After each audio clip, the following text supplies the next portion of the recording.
అందరికీ సాయంత్రకాల సమయమున ఈరోజు సామెతలు 7వ అధ్యాయము. నా కుమారుడా, నా మాటలను మనసున ఉంచుకొనుము, నా ఆజ్ఞను నీ యొద్ద దాచిపెట్టుకొనుము. నా ఆజ్ఞలను నీవు మనసున ఉంచుకొనిన యెడల, నీ కనుపాప వలె నా ఉపదేశమును కాపాడిన యెడల నీవు బ్రతుకుదువు. నీ వ్రేళ్లకు వాటిని కట్టుకొనుము, నీ హృదయమును పలక మీద వాటిని వ్రాసుకొనుము. జ్ఞానంతో నీవు నాకు అక్కవనియు, తెలివితో నీవు నాకు చెలికత్తెవనియు చెప్పుము. అవి నీవు జారస్త్రీ యొద్దకు పోకుండాను, ఇచ్చకములాడు పరస్త్రీకి లోబడకుండాను నిన్ను కాపాడును.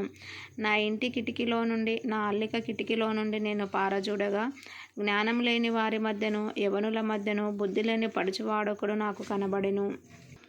సంధ్యవేళ ప్రొద్దుగుంకిన తర్వాత, చిమ్మ చీకటి గల రాత్రివేళ వాడు జారస్త్రీ సందు దగ్గర వీధులలో తిరుగుచుండెను.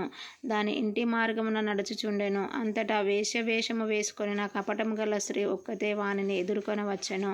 అది బొబ్బలు పెట్టునది, స్వేచ్ఛగా తిరుగునది. దాని పాదములు దాని ఇంట నిలువవు. ఒకప్పుడు ఇంటి ఎదుటను, ఒకప్పుడు సంత వీధులలోనూ అది ఉండును. ప్రతి సందు దగ్గరను అది పొంచియుండును. అది వానిని పట్టుకొని ముద్దు పెట్టుకొనెను. సిగ్గుమాలిన ముఖం పెట్టుకొని ఇట్లనెను, సమాధాన బలులను నేను అర్పింపవలసి ఉంటిని. నేడు నా మ్రొక్కు బలు చెల్లించియున్నాను. కాబట్టి నేను నిన్ను కలుసుకొనవలెనని రాగా, నిన్ను ఎదుర్కొనవలెనని బయలుదేరగా నీవే కనబడితివి. నా మంచం మీద రత్నకంబళ్ళను, ఐగుప్తు నుండి వచ్చు విచిత్రపు పనిగల నార దుప్పట్లను నేను పరిచియున్నాను. నా పరుపు మీద బోళము అగరుకారపు చెక్క చల్లియున్నాను. ఉదయము వరకు వలపుదీర తృప్తి పొందుదము రమ్ము. పరస్పర మోహం చేత చాలా సంతుష్టి నొందుదము రమ్ము.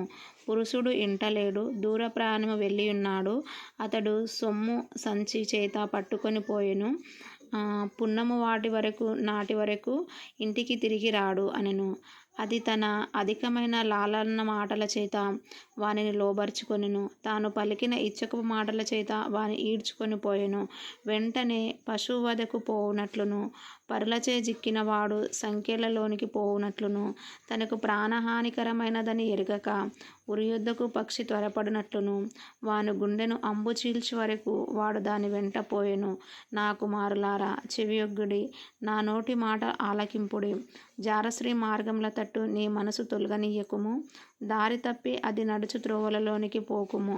అది గాయపరిచి పడద్రోసిన వారు అనేకులు, అది చంపిన వారు లెక్కలేనంత మంది. దాని ఇల్లు పాతాళముకు పోవు మార్గము, ఆ మార్గము మరణశాలకు దిగిపోవును. ఆమేన్.